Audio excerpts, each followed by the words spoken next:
everybody. My name is Sean O'Kane with Chip Estimate TV, where we bring you the latest trends and information in semiconductor chip design and IP. My guest today is Navraj Nandra, Senior Marketing Director for Analog Mixed Signal. That's right, Sean. It's Synopsys right here.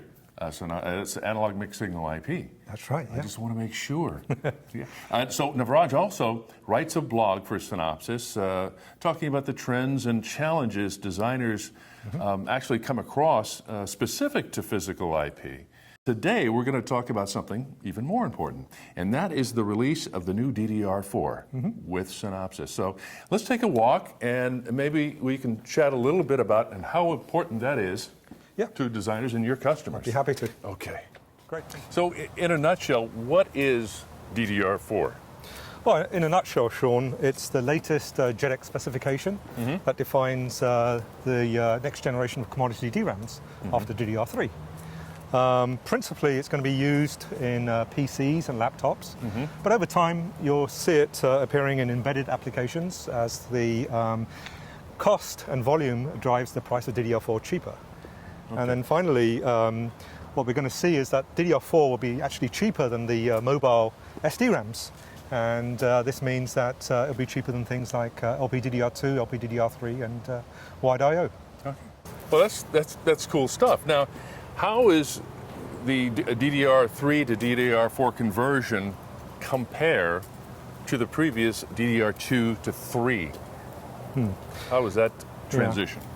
A little different. That's a very good question, Sean. So essentially, first thing to remember, it's actually a more complex transition. And what we saw in the days of DDR3 when that was announced was that you had a concept called right leveling, which was something unique. And right leveling allowed what's called as flyby routing. DDR3 also had some ability to lower the power consumption. Because the core of the DRAM hasn't changed in speed, the prefetch had to be increased to 8 from 4, from DDR2 to DDR3. So those were the sort of transitions from DDR2 to DDR3. Now, with DDR4, there are a lot more features that have been implemented. You have features like bank groups, you have features like cycle redundancy codes, you have things like write references, you have pseudo drain outputs. So a number of new features have been added to DDR4. From a user perspective, there are certain complexities that you need to consider. For example, the signal integrity environment, and also with the bank grouping that I mentioned. This actually for embedded applications. What you need to do in DDR4 is have the ability to manage the bank groups through a technique called ping-ponging, which is a technique that is new to DDR4. So, some fantastic improvements with DDR4, but also, some changes and challenges to the designers. So, with the increased demands in mobile applications for features and power and such, how is that going to affect, how are customers going to be able to use DDR4 with those demands? Right, so actually some of the customer benefits include higher data rates. So that's very important. The other interesting aspect to this is that the power consumption is going to be lower because the DRAM voltage is lower, so it's faster, lower in power consumption.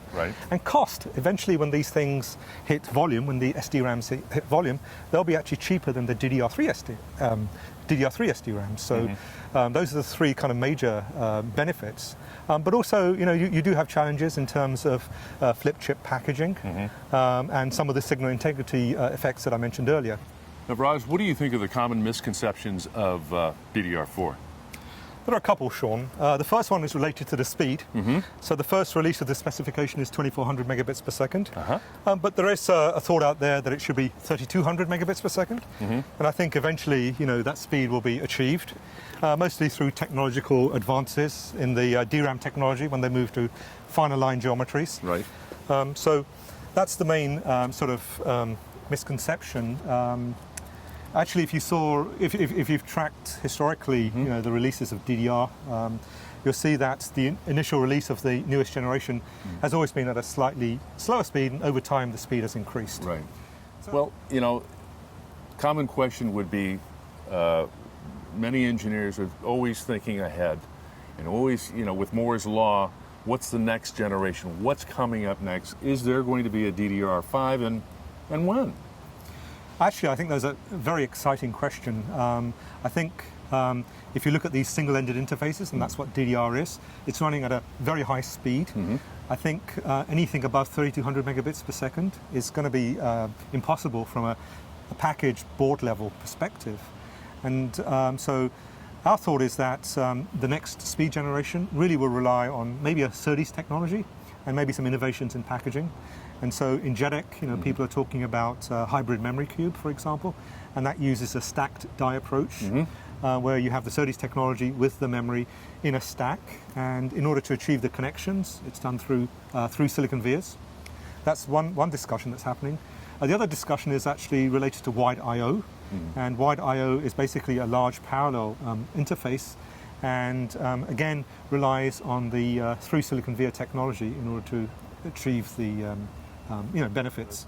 Talking about the new release, we're here pleasure. with Navraj Nandra, the Senior Marketing Director of Analog Mixed Signal IP with Synopsys, and the new release.